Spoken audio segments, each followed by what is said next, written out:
আসসালামু আলাইকুম। Hello everyone, কেমন আছেন সবাই? কেমন আছেন সবাই? আশা করি যে যেখানে আছেন অনেক অনেক ভালো আছেন। তো বন্ধুরা, আজকে যে ভিডিও টপিকটা আপনার ফেসবুক পেজে ফলোয়ার বানায়, তো মাত্র 3টি কাজ করলে আপনার ফেসবুক পেজে ফলোয়ার পাবে। তো চলুন ভিডিও মূল টপিক চলে যায়। পুরো ভিডিও জুড়ে আমি আছি আপনাদের সাথে সাব্বির রহমান। আপনারা দেখছেন টেক আপস প্রো ম্যাক্স। আপনার ফেসবুক পেজে ফলোয়ার আনতে গেলে অবশ্যই কিন্তু আপনার ফেসবুক পেজটা লগ ইন করবেন। লগ ইন করে নিয়ে পর তারপর ফেসবুক লাইট অথবা ফেসবুকে চলে আসবেন। আসার পর এখান থেকে প্রোফাইলে জায়গা প্রোফাইল এখানটা চলে যাবেন। তারপর এখান থেকে দেখতেছিলাম প্রফেশনাল ড্যাশবোর্ড নামে একটা অপশন আছে। এখান থেকে প্রফেশনাল ড্যাশবোর্ড অপশনটা চলে যাবেন।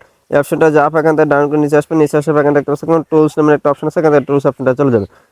তো টুলস অপশনটা আসার পর এখান থেকে দেখতেছিলাম কমেন্ট ম্যানেজমেন্ট নামে অপশন আছে। এখান থেকে এই অপশনটা চলে যাবেন। তো এই অপশনটা যাওয়ার পর এখান থেকে দেখতেছিলাম আপনাদের যে কমেন্টগুলো করছে সেই সব কমেন্টগুলো কিন্তু এখানে শো করে। তো এখান থেকে যেটা করবেন, আপনার প্রত্যেকটা কমেন্ট আপনি লাইক দিয়ে দেবেন। এখান থেকে যে আপনার কমেন্ট করেছে সেই কমেন্টগুলো লাইক দিয়ে দেবেন। তো লাইক দিলে কি আপনার এঙ্গেজমেন্টগুলো বাড়বে। এমনকি তারপর যেটা করবেন, আপনি এখান থেকে তাকে একটা রিপ্লাই দিয়ে দেবেন। দেখতে পাচ্ছেন আমি এখান থেকে রিপ্লাই দিয়ে দেবো।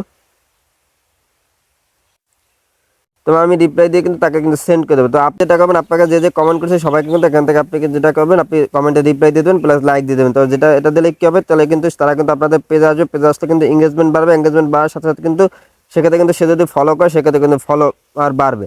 আর যদি সেক্ষেত্রে যদি সে বারবার যদি আপনার পেজে আসে, এঙ্গেজমেন্ট বাড়লে কিন্তু তখন আপনার পেজটা কিন্তু ফেসবুক অন্যান্য মাধ্যমে কিন্তু নিয়ে যায় বা অন্যান্য লোকের কাছে নিয়ে যায়। তখন কিন্তু আপনার পেজে এঙ্গেজমেন্ট অটোমেটিক বেড়ে যায় বা ফলোয়ার কিন্তু অটোমেটিক বেড়ে যায়। দ্বিতীয় সেটিং, সেই দ্বিতীয় সেটিংটা দেখাবো।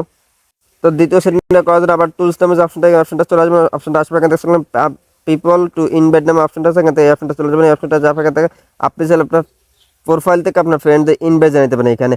আর এইখানে দেখবেন যদি আপনার পেজ যদি ভালোভাবে মোটামুটি র্যাঙ্কিং থাকে, তাহলে দেখবেন যে উপরে শো করে যে আপনি আপনার ফ্রেন্ড যারা লাইক করছে কমেন্ট করছে তাদের কিন্তু আপনি এখান থেকে সরাসরি কিন্তু ইনভাইট করতে পারেন। এখানে দেখবেন যে উপরে শো করে।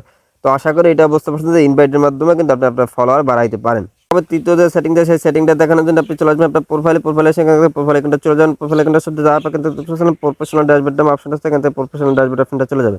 তো প্রফেশনাল ড্যাশবোর্ড অপশনটা আসার পর এখানে দেখতে পাচ্ছিলাম যে উইকলি অর্থাৎ প্রত্যেক সপ্তাহে যে যে এটা আপনার পূরণ করতে হবে। এখান থেকে আপনি এইটা যে দেখতে পাচ্ছেন আমার কিন্তু 69% অলরেডি কিন্তু কমপ্লিট হয়ে গেছে। তো আপনি প্রত্যেক সপ্তাহে যেটা এটা কিন্তু পূরণ করবেন।